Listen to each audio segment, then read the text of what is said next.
नमस्कार। जय मां संतोषी। आप सभी का हार्दिक अभिनंदन है ज्ञान समर्पण पर। अब शुरू करते हैं मां संतोषी की पावन कथा। जय माता दी। प्रेम से बोलिए संतोषी माता की जय। एक समय की बात है, एक वृद्धा थी जिसके 7 बेटे थे।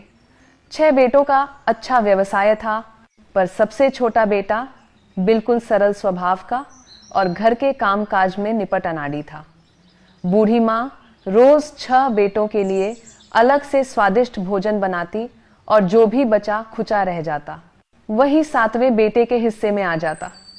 सीधे साधे बेटे को हमेशा लगता कि माँ का स्नेह उसी पर सबसे अधिक है, पर उसकी बहू ने एक दिन ताना मारते हुए कहा, कौन सी ममता, बाकी सबका बचा हुआ तुम्हें देती है, यही तुम्हारा हिस्सा है। भोले बेटे को विश्वास नहीं हुआ और उसने बात को स्वयं देखने का निश्चय किया। कुछ ही दिनों में एक बड़ा त्योहार आया। घर में 7 प्रकार के व्यंजन और चूरमे के लड्डू बने। उस दिन बेटे ने सिर दर्द का बहाना करके पतला कपड़ा ओढ़कर रसोई के कोने में जाकर लेट गया ताकि सब देख सके। जब 6 भाई भोजन करने आए तो उसने देखा कि माँ ने उनके लिए अच्छे आसन बिछाए, विविध पकवान परोसे और आग्रह करके खिलाया।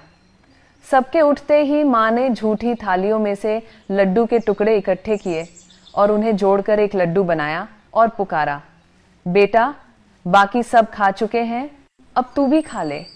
ये दृश्य देखकर वह टूट गया। बोला, माँ मैं भोजन नहीं करूँगा, मैं आज ही परदेश जा रहा हूँ। माँ ने रोकना चाहा पर वह रूठा हुआ चला गया। गांव से निकलते समय उसे अपनी बहू की याद आई। वह गौशाला में कंडे बना रही थी। उसने अपनी अंगूठी उसे सौंप दी और निशानी में कुछ देने को कहा।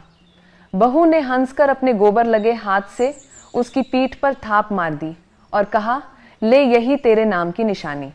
वह चुपचाप वहां से भी निकल पड़ा। चलते चलते दूर शहर में एक साहूकार की दुकान मिली। उसने नौकरी मांगी। साहूकार ने कहा, काम देखकर दाम दूंगा। लड़का मन लगाकर सुबह से रात तक ईमानदारी से काम करने लगा। कुछ ही महीनों में दुकान संभालने लग गई। साहूकार के पुराने नौकर उससे जलने लगे, पर सेठ ने उसकी लगन देखकर उसे साझेदार बना लिया। 12 वर्षों में वह बड़ा धनवान बन गया। मालिक भी सारा व्यापार उसी पर छोड़कर बाहर चला गया। उधर उसकी पत्नी पर घर में दुखों का पहाड़ टूट रहा था। सास ससुर उसे हर काम करवाते, उसे भूसी की रोटी और नारियल के टूटे खोल में पानी मिलता। एक दिन लकड़ी लेने जाते हुए उसने रास्ते में कई स्त्रियों को संतोषी माता का व्रत करते देखा।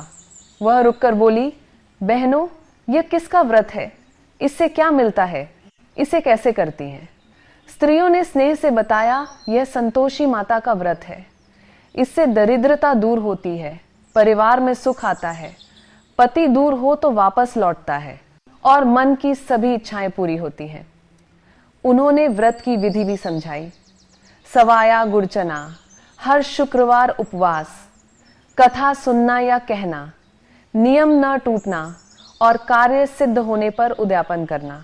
बहू ने ये सब सुना, लकड़ियां बेची, गुड़ चना खरीदा और माता के मंदिर जाकर रोते हुए बोली, माँ मैं दुख में डूबी हूँ, मुझे सही मार्ग दिखाओ। माता द्रवित हो उठी। उसी सप्ताह दूसरे शुक्रवार को उसके पति का पत्र आया और तीसरे शुक्रवार को पैसे भी आ गए। जेठानी और घर के लोग ताने मारने लगे, पर बहू ने किसी से कुछ नहीं कहा। वह फिर माता के चरणों में जाकर बोली, माँ मैंने धन नहीं मांगा, मेरे लिए तो सबसे बड़ा धन मेरा सुहाग है, मुझे मेरे पति के दर्शन चाहिए। माँ ने कहा, तू चिंता न कर, तेरा स्वामी अवश्य आएगा। लेकिन माँ सोचने लगी, लड़का तो अपनी पत्नी को याद भी नहीं करता, मैं ही उसे याद दिलाती हूँ। माँ उसके सपने में आई और बोली, तेरी पत्नी पीड़ा में है, जा उसे संभाल। लड़का बोला, जाऊं कैसे, दुकान का हिसाब किताब इतना बड़ा है।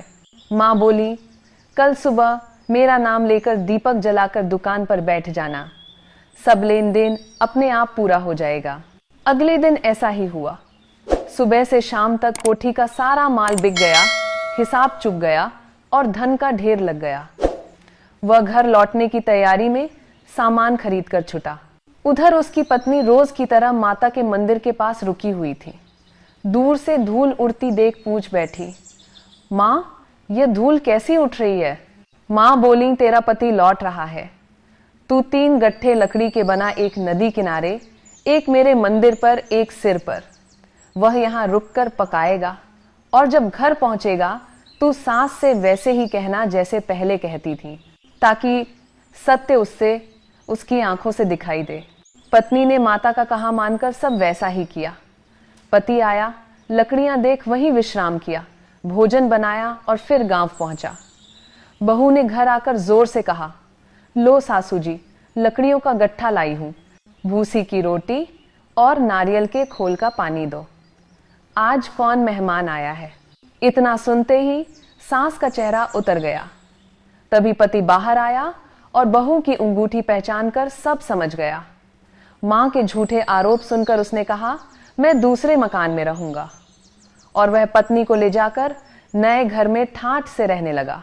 शुक्रवार आया तो पत्नी ने कहा, मुझे उद्यापन करना है। पति ने अनुमति दी। बहू ने जेठ के लड़कों को बुलाया, पर जेठानी ने उन्हें खटाई मांगने को उकसा दिया।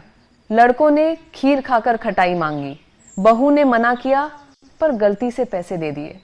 लड़के बाहर जाकर इमली खाने लगे। ये नियम भंग था। माता नाराज हुई। उसी समय उसकी पति को राजा के दूत पकड़कर ले गए। बहू रोती हुई माता के मंदिर गई और बोली, माँ, मैंने भूल से गलती की है, मुझे क्षमा करो।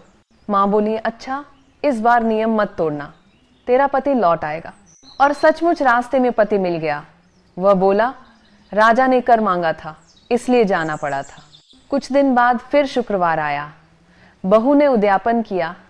इस बार नियम पूरा रखा और ब्राह्मण बालकों को भोजन कराया और फल देकर विदा किया। माता प्रसन्न हुई और 9 महीने बाद उसके घर सुंदर पुत्र पैदा हुआ। वह रोज बच्चे को लेकर मंदिर जाती। माता ने सोचा, आज मैं ही इसके घर जाऊं। माता ने एक विचित्र रूप बनाया। गुड़ चना लगा मुख, टेढ़ा होंठ, चारों ओर भिन भिनाती मक्खियां। दहलीज पर कदम रखते ही सास चिल्लाई, देखो कोई डाकिनी आ गई, भगाओ इसे। पर बहू ऊपर से देख रही थी और खुशी से चिल्लाई, आज मेरी माता स्वयं मेरे घर आई है। सास उसकी यह भक्ति देखकर चौंक गई। तभी घर में माता की कृपा से हर ओर छोटे छोटे बच्चों का अजब दृश्य दिखने लगा और सब स्तब्ध रह गए। उन्होंने माता के चरण पकड़कर क्षमा मांगी। माता ने सब पर कृपा की और कहा, जो भी मन लगाकर यह कथा पढ़ेगा या सुनेगा, उसके दुख दूर होंगे, इच्छाएं पूरी होंगी। प्रेम से बोलिए, संतोषी माता की जय। इस कथा को सुनने के बाद में आशा करती हूँ माँ संतोषी की कृपा आप पर बनी रहे और अब आप अपने मन में ही माँ संतोषी की आरती करिए। अगर आपको ये कथा पसंद आई हो तो वीडियो को लाइक करें और ज्ञान समर्पण से जुड़े रहें। कमेंट में लिखें, संतोषी माता की जय।